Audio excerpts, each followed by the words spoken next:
Okay, but enough of my complaining. So, Video Game Show episode 253 and 252 was just reviewed. We're sent out for review, so there you go. Huzzah! But number 253, joining us we have Phil. Howdy. Keith. Greetings. And Diablo 3 player Ivan. Here. So, Ivan, tell us of Diablo 3. Diablo 3, well, okay. So let me say that Diablo 3 is going to be very cool. The beta is a little bit lacking. So if you've played Diablo before, Diablo is broken up into, 4 or 5 acts? Yes. Correct. And each one takes you to like a different section. Well, the beta, and in each act, there's several, you could call them like chapters.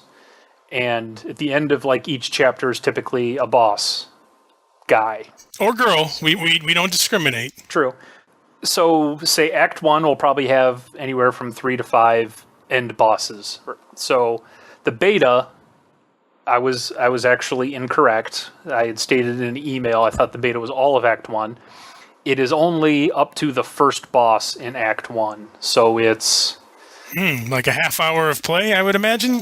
From beginning to end, if you've never played it before, it's maybe 2 hours at the absolute most, and that's poking around, doing what we do, which is exploring the entire map. And then if you play subsequent times, and you know exactly where you need to go from, I need to go to this point, and then I need to go to this point, and I'm not going to screw around looking at all the map and shooting all the barrels and hitting all the corpses for gold and stuff. Then yeah, it's probably anywhere from 30 minutes to an hour at the most if you actually take your time. That's still a long first stretch there. Yeah, I mean technically. But Well, all right. So if we compare it to Diablo 2, okay, and your first quest is your Den of Evil, and then you have to go and the butcher. Well, that was from Diablo 1. Yeah, I suppose. Yeah, it's been a very long time. So you go, you do that, then you have to go to the kill Blood Raven, and then those kind of things. How far along, like, what would that be compared to? Like going and killing Andriel?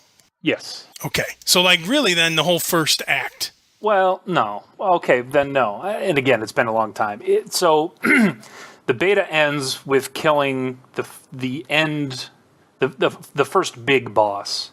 So there's like maybe 1 or 2 smaller bosses that are actually easy to kill, and then the Skeleton King, which is the first big boss, is actually kind of difficult. In your first playthrough, he's very difficult. When you're level like 6 or 7, 8 maybe. My mage, I've played it a bunch of times. My mage is like level 13, and he just walks in there, and it doesn't two-shot the Skeleton King, but it's a much easier battle. And so again, it is, even if it takes you an hour to get through the whole beta, which seems like a long time, the problem is that's all there is to do, which means you're doing that exact series of quests every single time. So after the 10th time you've done it, it gets rather repetitive. And again, getting up to level 13 is difficult because you have to run through beginning to end like 4 times to get to level 12. And then 8 times to get, because you're not advancing and you're not getting more experience for higher level monsters because the monsters all stay. Or all your beta level monsters. Yeah. So you go through and you're shooting level 2 monsters and you're getting 4 experience points per kill, and you need 110,000 experience points to level kind of thing. We need to kill 6 million boars. Right. I mean, the beta is good. It gives you a very good sense of the game, and I don't know if it's level capped or not, I suppose. But again, each level requires more experience, so it takes longer and longer. It's still a lot of fun, but it gets kind of repetitive. So anyway, that's the beta. The good things, so there's lots of cool stuff. So they removed all of the annoying things most of them, with Diablo 2. Like dying. Not dying, but... and put in lots of cool stuff. So, one of the things is you don't have to click on money, you just walk over it and you pick it up. That's handy. Nice. I think one of the big ones was they got rid of the need to carry potions, and they were supposed to have health and mana orbs. How did they stick with that plan, or? I don't know about mana. Mana regenerates very quickly to a point that I have not.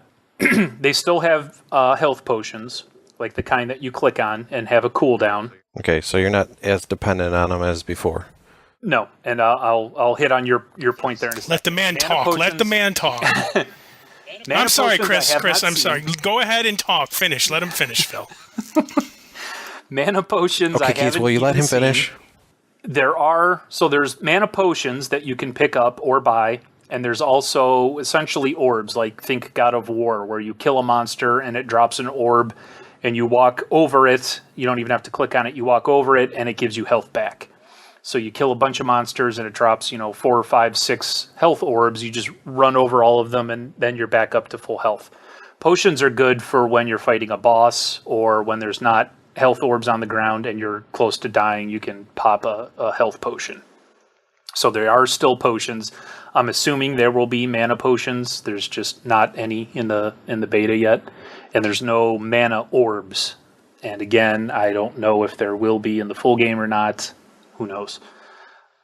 There's also scrolls of identification, which I never really liked in Diablo. Like, you pick up a magic or an epic item, and you don't know what it does because you have to have a scroll of identify to unlock. Do they have tomes? I haven't seen tomes yet. That doesn't mean there won't be in the full game. There's no tomes that I've found in the beta. Did the scrolls stack?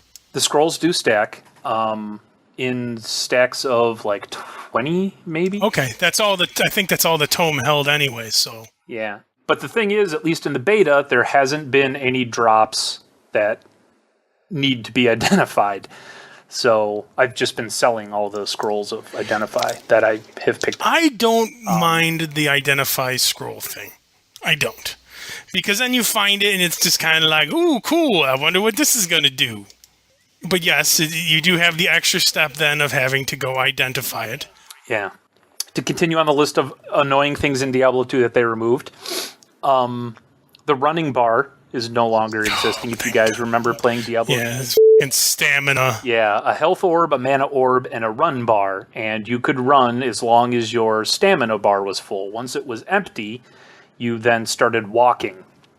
And you moved very slowly. And the only way to get it back up was essentially to just stop moving and let it fill back up. So that's gone, which is an awesome thing, because that was an extremely dumb idea in the first. There's really no point to it other than just to slow you down. It gave a purpose to stamina potions. Exactly. So that is completely gone from the game. Another cool thing is item drops. So in Diablo 2, you would fight a boss and it would drop items. And if you were in a party, you had to essentially share items. And if you were with somebody, like we made this joke the other day, if you were playing with Bob, after the boss was dead, Bob would pick up all the cool items. And then give you his cast-offs.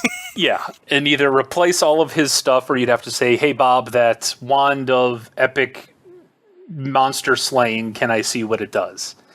All items that drop in the game are for your character only. No one else can even see the items that are dropped, and that includes health potions, gold, everything. Now, I think gold is probably split among all the players, but you don't see that stuff. Everything that drops on the ground, you're the only one who can see.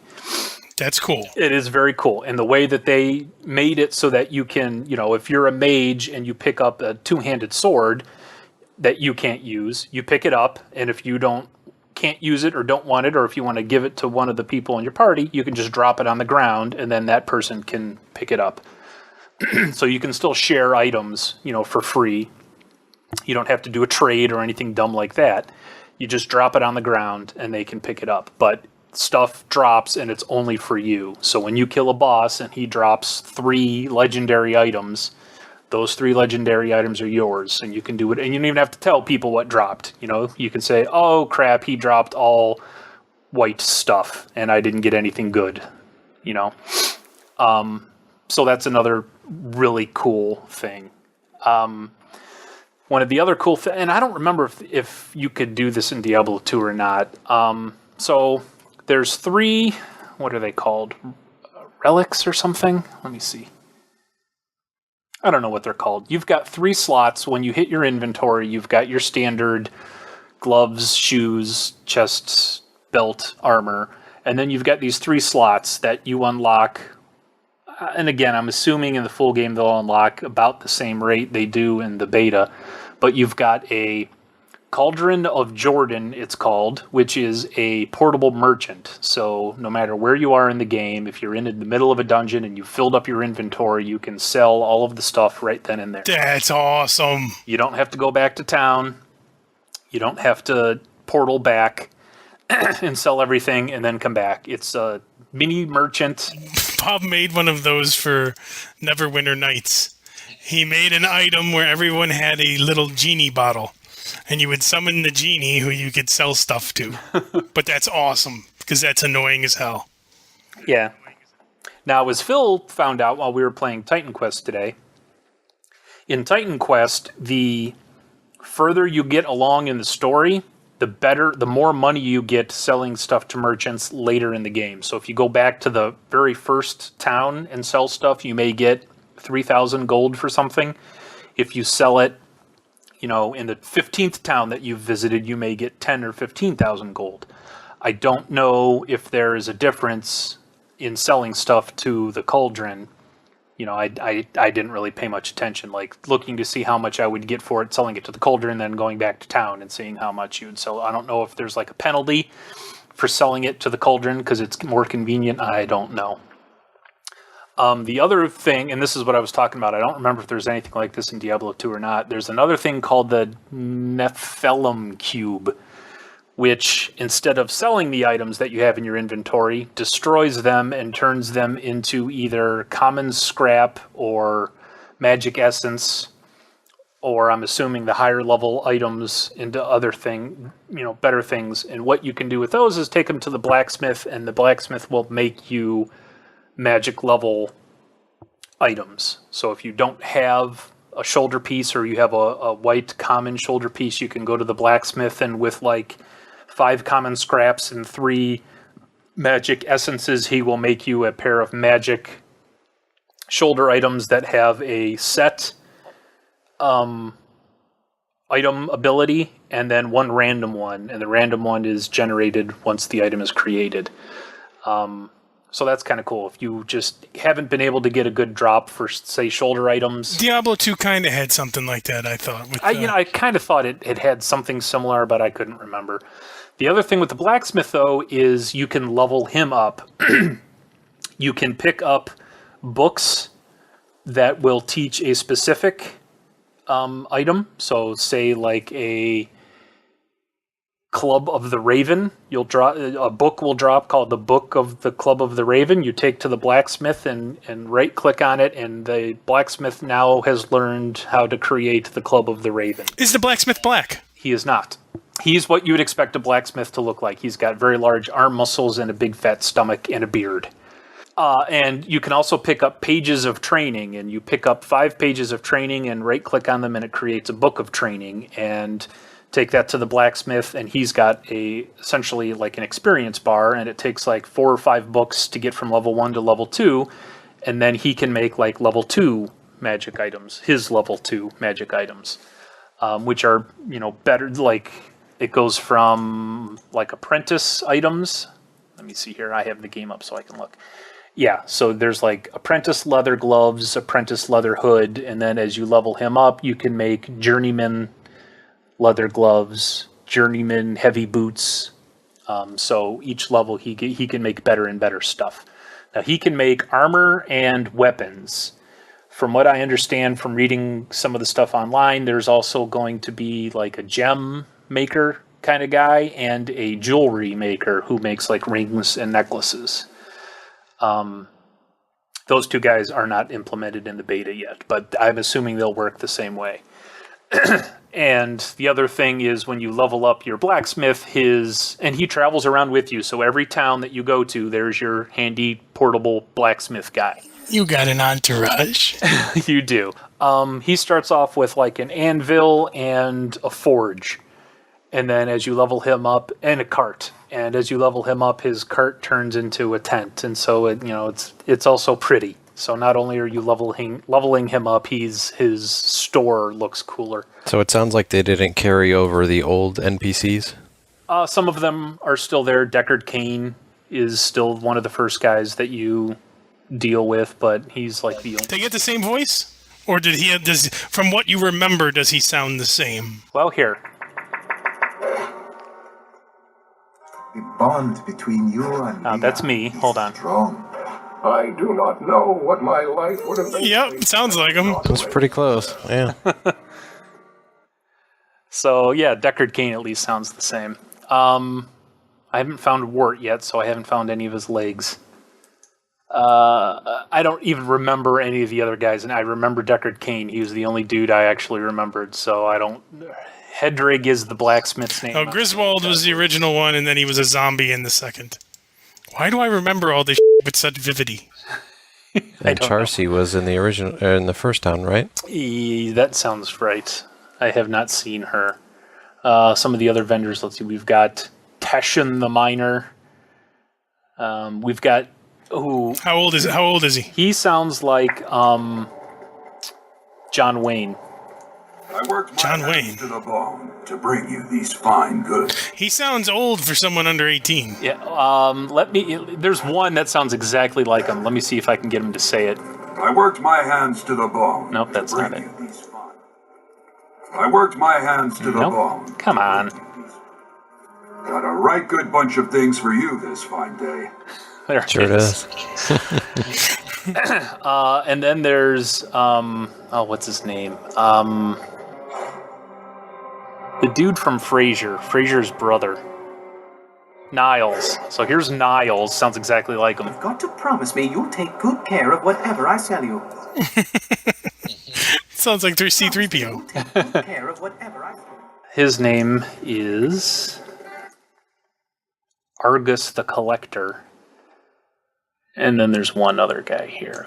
Does it have the cool music? Oh, yeah. You know, like the harpish Yep. sounding?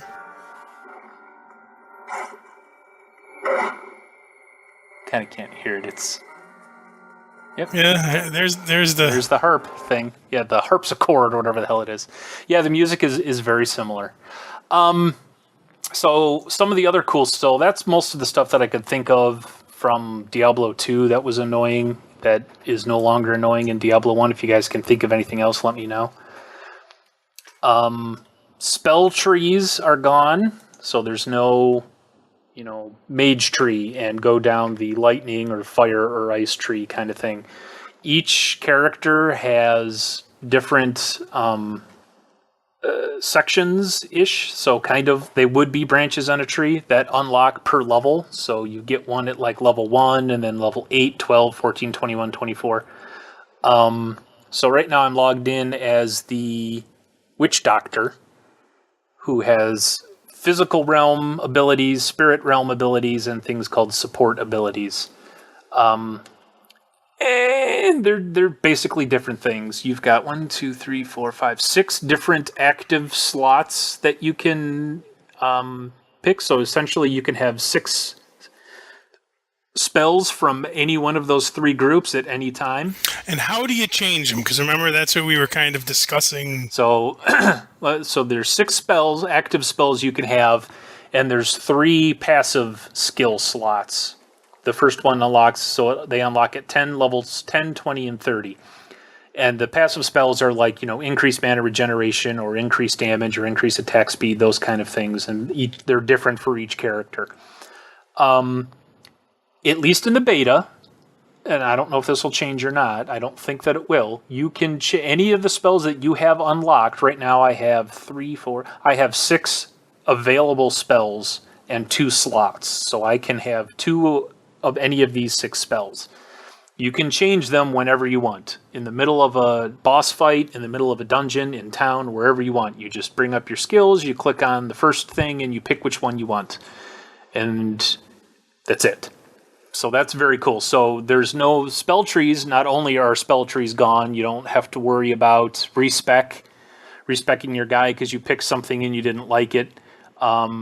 You don't have to unlock them, so, at level 7, you don't have to decide, should I unlock this spell or this spell? At level 7, you get a spell that is unlocked. If you don't like it, you don't use that one and you use one of your other spells. Except at level 1, you're never going to have a lack of unique spells to pick from. There's 8, 9, 10. There's at least 20 or so spells to pick from, and you're only ever going to get 6 slots. So 20 spells to pick, 6 slots to pick from 20 spells.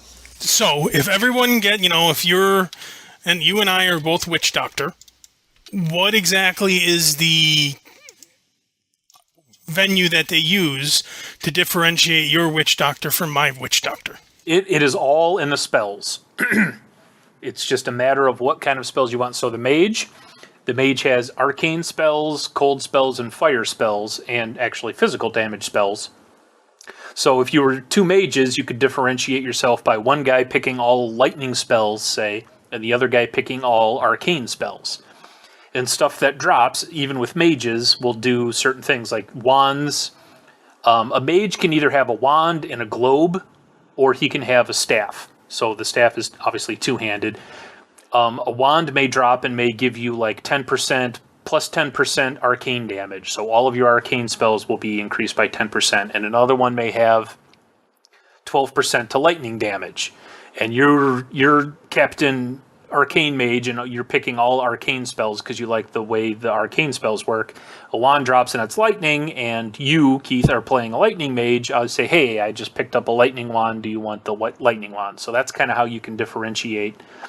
If you're playing 2 Witch Doctors, now Witch Doctors are really cool because they are very versatile. They can either be melee or they can be ranged. One of the physical realm spells that a Witch Doctor can use is called a poison dart, and he's essentially got a blow gun that shoots poison darts, and you can put that in your main attack slot. So just like Diablo, you've got 5 numbers 1 through 5 that you can slot stuff to, and then you've got left click, right click, and left click is typically your main attack. You can make that either just regular, it's got a picture of a sword, it's just your regular melee attack. And if you were using, like, say, a club or a dagger, that's what you would use. Or you could use this poison dart spell and put that in your main attack and just use that. Now, the poison dart spell costs 34 mana per use. I'm sure if you built your guy that way, you could just get the mana regen and just shoot it like crazy. Yeah, I have a Wanga doll. So what the offhand thing for Witch Doctors are called Wanga dolls, and essentially they're voodoo dolls. And it's a little doll on a rope, and his character walks around, holding up this voodoo doll. The voodoo doll thing that I have has increased mana regeneration by 480 per minute. So I can sit there and shoot poison darts as my main attack and never ever run out of mana. You know what I mean? So it takes 34 mana to cast, and I've already regenerated that by the time I click the attack thing again. So you can do that. And then the Witch Doctor is like I said, he's very versatile. He can be melee or ranged attack, and he can either be a summon dude, like the Necromancer was in Diablo 2, or he can be like the Spirit Realm dude. So he's got zombie dogs, and let's see, what else does he have? He's got a Gargantuan, which is a giant zombie. He's got a thing called a Fetish Army, which is a bunch of little zombies. He's got the Plague of Toads, which summons poison toads and he flings them at people. He's got an ability called a Zombie Charger, which he summons, and this zombie comes zipping out from him, running at full speed, and as he's running, he slowly decays and leaves a trail of poison stuff behind him. He can summon fire bats and locust swarms and a thing called a Wall of Zombies, which sounds really cool, but you have to be level 27 to unlock that. Corpse spiders, too, is another one. You can be the Witch Doctor that summons all of these weird, different monster-type things that are either persistent. The zombie dogs are persistent until they actually die, so they're like pets.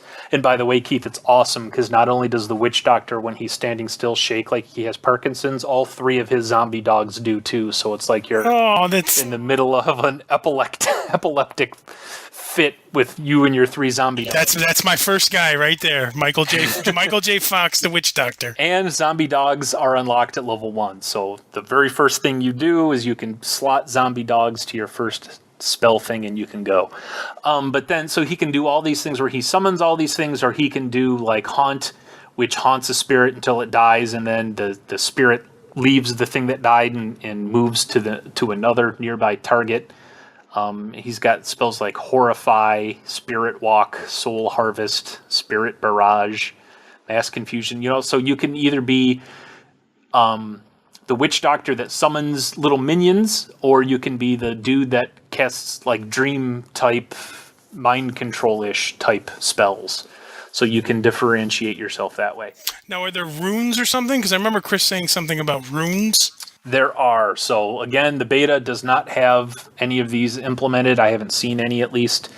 Each of your spells, so the way the spells look is when you bring up your spell list is it's got 6 slots, and it's got a picture of the ability, the name, and then it's got a little upside down pentagram.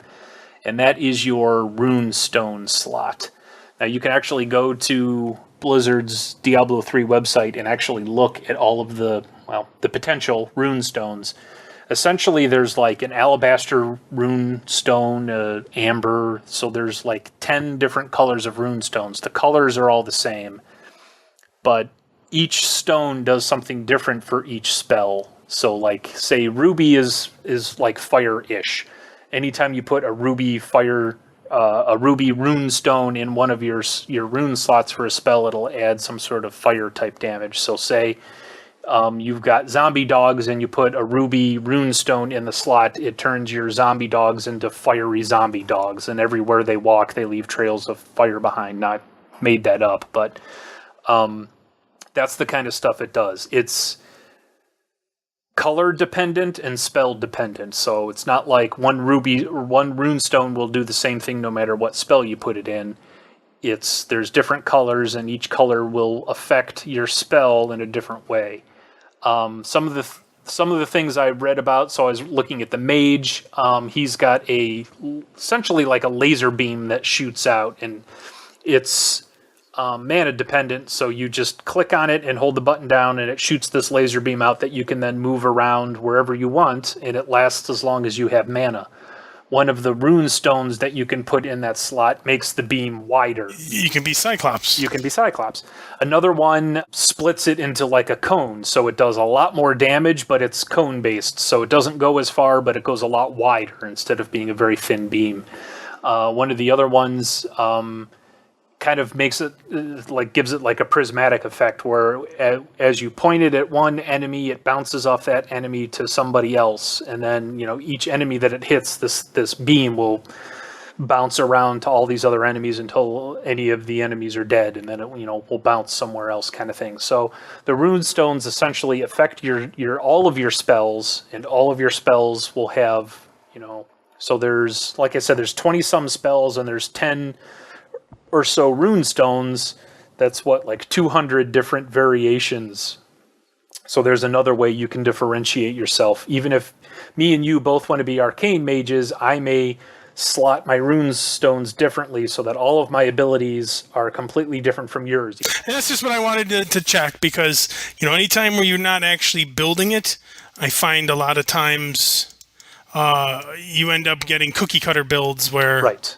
And that's so like World of Warcraft. If you are a hunter that is a raiding guy, so you go, you're in a raiding guild and you guys do all of the high level raids. There is, even though it has the appearance of having all of these different choices, you don't have to put all of the points in one's ability, and you don't even have to use an ability. You go online and you look, and essentially there is one build that will give you the best DPS output. And if you deviate from that build at all, you are not putting out as much damage as you possibly can. And so essentially, like you said, there's cookie cutter builds for each class. If you want to be a hunter, you need to be Beastmaster spec'd, and you have to take these points and these abilities, and you have to have this gear with these gems and enchantments. And, you know, there's maybe one or two things that you can do differently, like movement speed as opposed to something else kind of thing. But, you know, otherwise it's cookie cutter. And if you're not doing it, then you're doing it wrong kind of thing. It doesn't look like there's really going to be a way to do it wrong here. It's really just how... I mean, because how can you argue that the difference between your beam being wider and going further does more damage than going a very short distance but being in a very wide cone? You know, it's there's especially in Diablo where you're just, these things are just swarming you and you're just, you know, it's chaos. You're just constantly shooting things all over. Maybe you want to be more ranged and you want to hit the things in the back because you're grouped with 3 barbarians and they can't, you know, all they can hit is the stuff right in front of them. You want to take out the stuff further away or at least damage it more so by the time it gets to you, the barbarians can finish them. Or maybe you're with other mages and you need to do more damage up close in front of you, you know, so...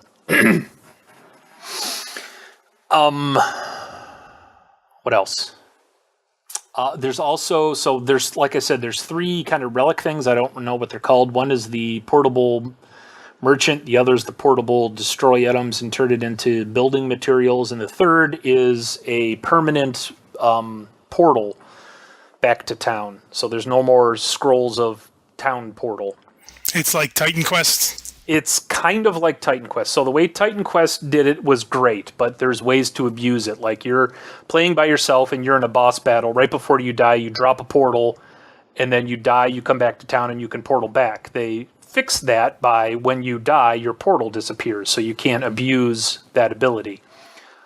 Diablo doesn't do it that way. It doesn't just drop a portal immediately. It's a channeled spell. It takes like 5 seconds to cast. So not only can you not instantly portal out if you're in trouble, because if you're about to die, it's going to take you 5 seconds to cast the town portal thing, and you're going to be dead before then.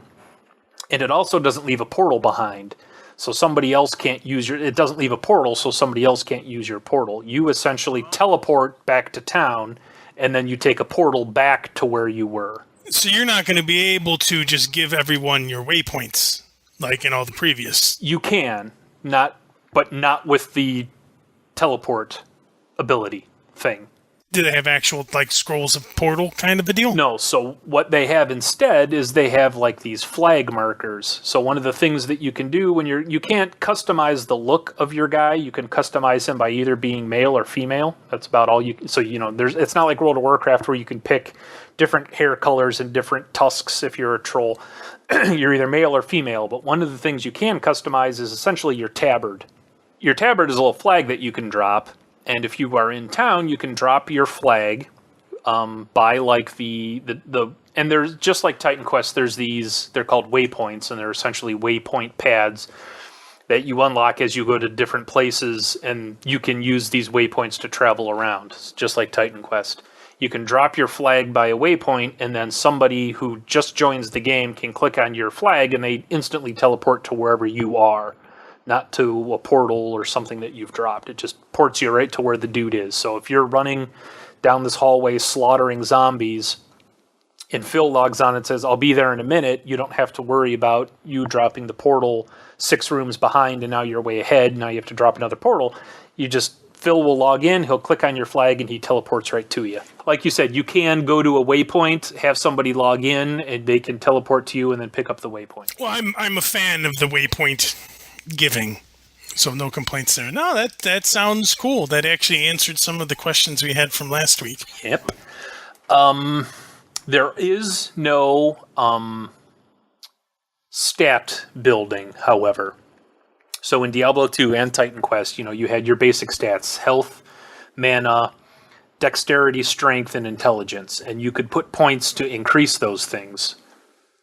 You can't, there is no, at least again in the beta, there is no, click here to increase your strength by 2 points, because you get 2 points per level. It looks like so this is one of those things that Bob will hate, because Bob loves the stat thing. It automatically levels up your stats based on what class you are automatically, and there is no Like Warcraft. Right, exactly like Warcraft. It automatically levels. So if you're a mage, it's going to increase like your mana. And actually, I don't even see...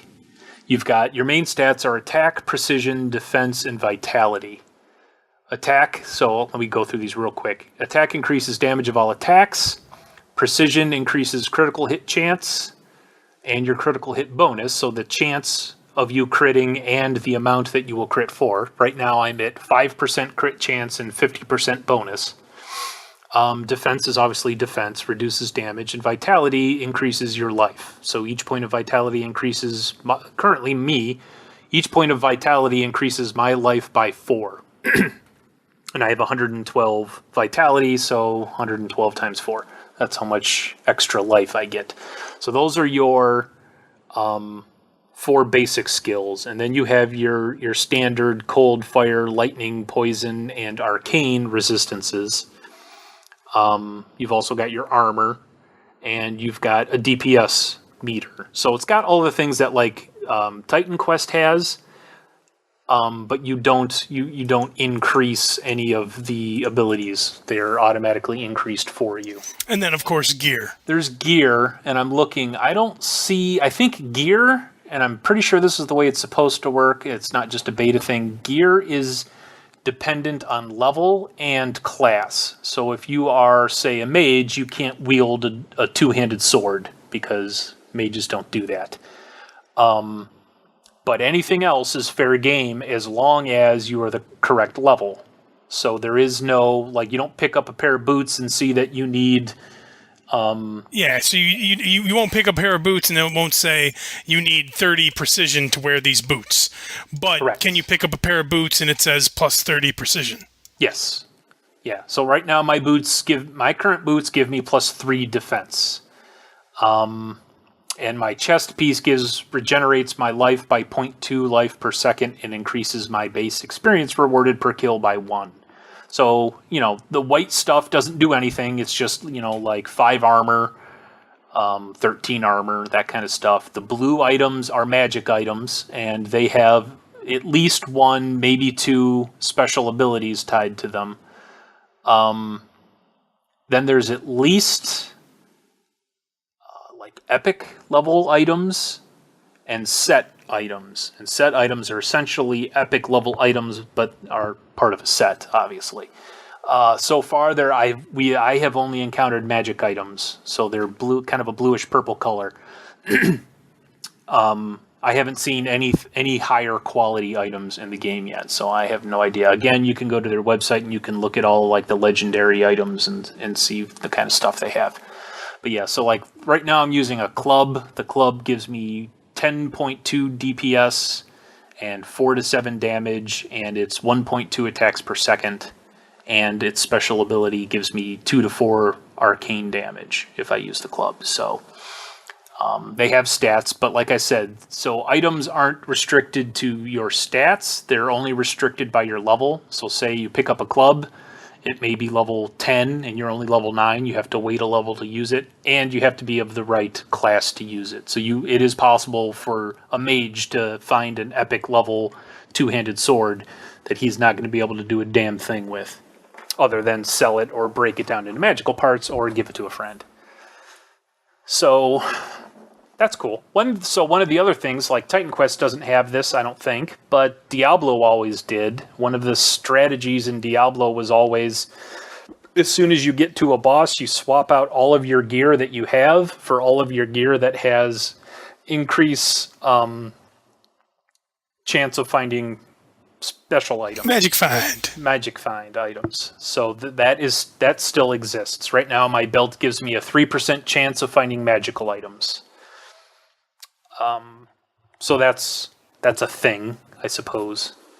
So you kind of have to weigh, if you have 2 items of equal-ish, like DPS, if it's a weapon, you may have to choose between doing more damage or being able to find more magic items. And maybe you use the more damage when you're fighting regular crappy mobs, and then when you get to a boss, you swap it out for your magic find stuff. It's really cool. It's Diablo. It looks really, really good.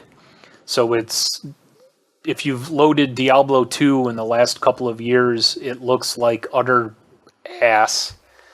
It looks like it's a game from 1999. The graphics are super detailed, really cool. The classes are okay. I'm not a huge fan of the classes so far. The ranged archer type guy is more rogue than archer. He's like 60% rogue, 40% archer, and I really don't like rogues. Rogues have lots of like traps and stealth and acrobatic type maneuvers, and that's what the demon hunter is. And then he also happens to have a bow with some bow abilities. There's the barbarian that is all about the melee damage and the things. There's the mage, obviously. There's the witch doctor, which I talked a little bit about, and then there's the monk. The monk is essentially a melee / magic / holy damage type guy. Who I like the monk a lot, but he's melee, so I don't actually see myself playing him very much. So for me, it'll probably wind up being the witch doctor or the mage. It's excellent. That's about it. So when you, like I said, when you level up, instead of putting points in things, essentially you unlock spells, and you can swap out your spells if you unlocked a new one. So you're always unlocking spells too, by the way. I've got 3 separate spell sections, and like I'll unlock one in level 6, a different section at level 7, 8, 10 is probably 10 is a passive. So yeah, every level you're unlocking a spell in a different section. So you're always unlocking new spells. Looks like up to about level 30 is probably going to be the cap for now. And it's pretty cool. And everything else is very Diablo-like. You're shooting barrels, you're picking the pockets of the corpses that you find.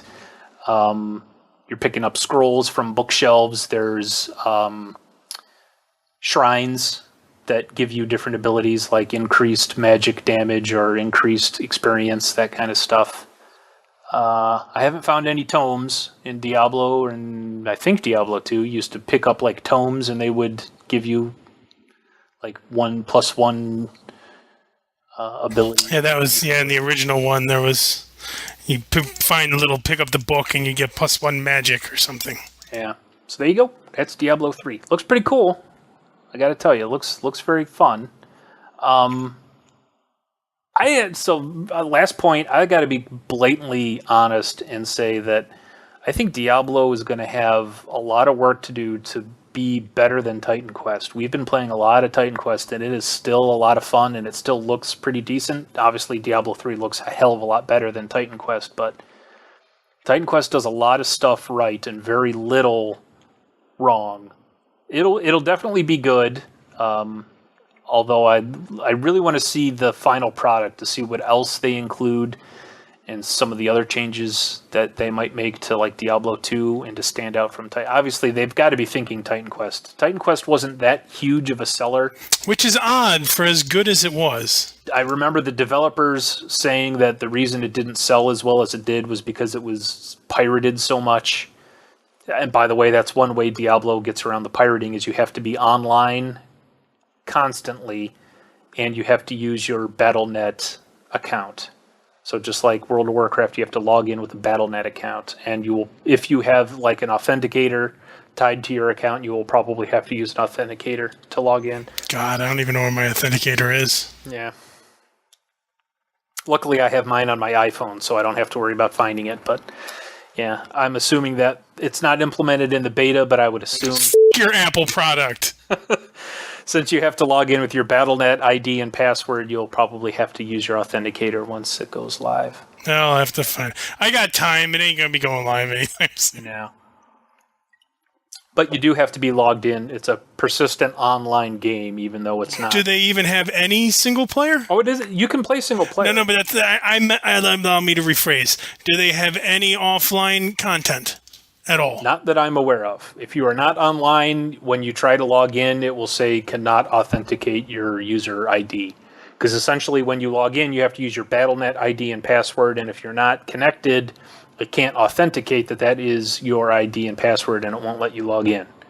So you have, like I said, you have to log in to even play single player by yourself. You have to log in over the internet, so you can't even get past the login screen if you're not.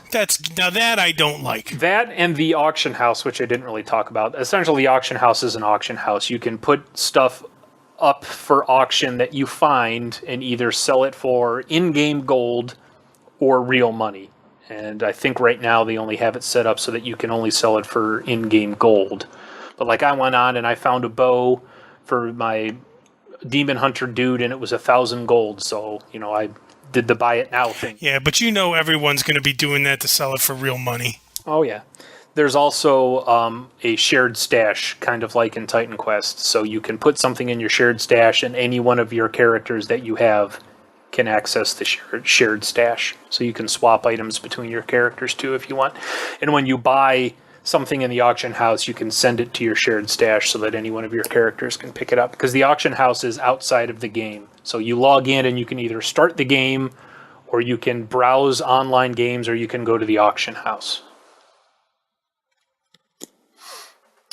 But yeah, those are the two things that a lot of people have been complaining about. One is the persistent online thing, and the other one is selling in-game items for real money. And the single-player thing isn't as big of a deal, but now with the selling it for money, if I put up a bow and say I want $10 for this bow, is there any way someone can get that bow without spending real money, or that bow is there but it is for real money purposes only? Well, you can find another bow that somebody else is selling for in-game gold, or you could potentially find that bow dropped. Okay, but from the auction house, if someone says, I want to sell this bow for money, the only way you're getting that bow is to spend real money on that bow. I don't know for sure, because like I said, they don't have real money selling enabled yet. But yeah, I would assume if somebody is selling a bow, I don't know if you can do both. You definitely can sell it for either in-game gold or for real money. You may be able to offer people a choice, like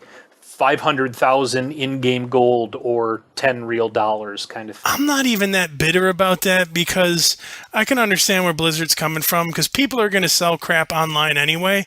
You might as well make some extra cash off of it because I'm sure Blizzard's going to be taking a cut of that online sale. They definitely take a cut of the in-game gold, so I would imagine they take a cut of real money too. So, I mean, if people are going to be making money off of it, Blizzard might as well make money off of it too.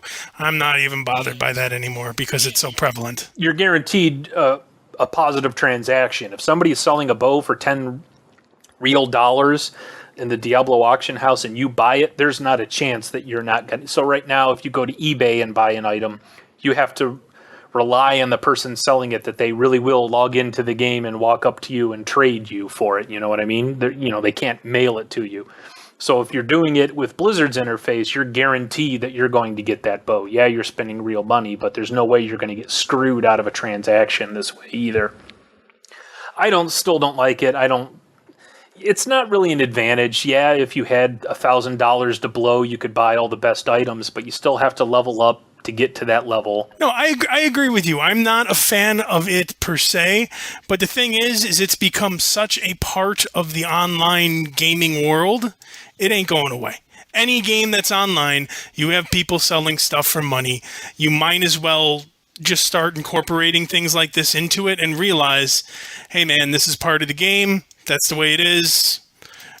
We're Blizzard and we're going to make our money on it. Yeah, Blizzard to make some money off it. All of your people online aren't going to have to, say Diablo sucks because the only way to get the good items is to buy it on eBay and all of the hackers are getting the items and they're not actually selling them. You don't have to worry about gold farmers selling real in-game gold, like they do in World of Warcraft. That kind of goes away with this. And like you said, if it's an online game, they're going to wind up doing it anyway, so it might as well be in-game.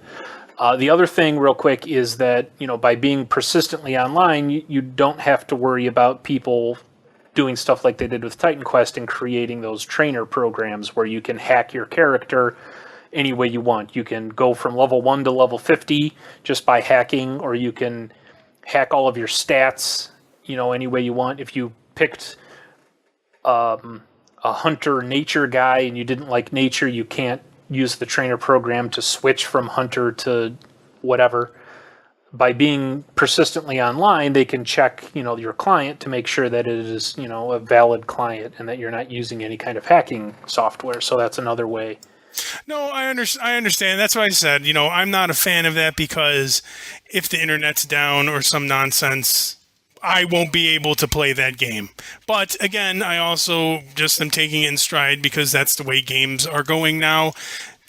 It is what it is, and que sera. Right. And like we've said, Titan Quest, the guys claim that they would have made more money and supported the game better if it wasn't pirated so much. Well, this is a perfect way to not have your game pirated is, you have to log in with a Battle.net account and you have to be consistently online. So you can't burn a copy of the DVD from me and then you take it home and install it and play it. You can't do that because, you have to whatever. Do we know if they're going to do the same thing they did with Diablo 2 or if your character goes inactive for 3 months, they wipe it out? No clue. I doubt it because it's using your Battle.net ID, and I know they don't do that with Warcraft. You could not play World of Warcraft for 2 years, re-enable your account, go back into World of Warcraft, and all of your guys are still there. Well, I think Diablo 2 was using Battle.net, but I would imagine they were saving something. Yeah, but also that game is old as shit, and probably to save server space kind of a thing. Yeah, point being, I'd hate that if they did do that again. It was called Battle.net, but I don't know that it was using the same Battle.net servers and stuff that Warcraft is, and I'm pretty sure Diablo 3 will be. I also know that with Diablo 2, once your character hits a certain level, it will no longer be wiped. Yeah, that's true. Because I can log on today and still be able to... Oh, they did fix that after a while. Yeah, but you have to hit a certain level and you have to log in so many hours worth of time with that character for it to not go away. Which you would probably have if if the cap was level 75 or whatever, you probably had to have played whatever the minimum time requirement was to get to level 75 anyway. But and speaking of time requirements, we're at an hour. Yes. So the Diablo edition is a double edition. We'll probably even break this out into 2 shows. No, we'll just do one. You'll regret that next week when we're all lazy and don't want to do this. That's fine. Then we take a week off. You had a double show last week. Be happy.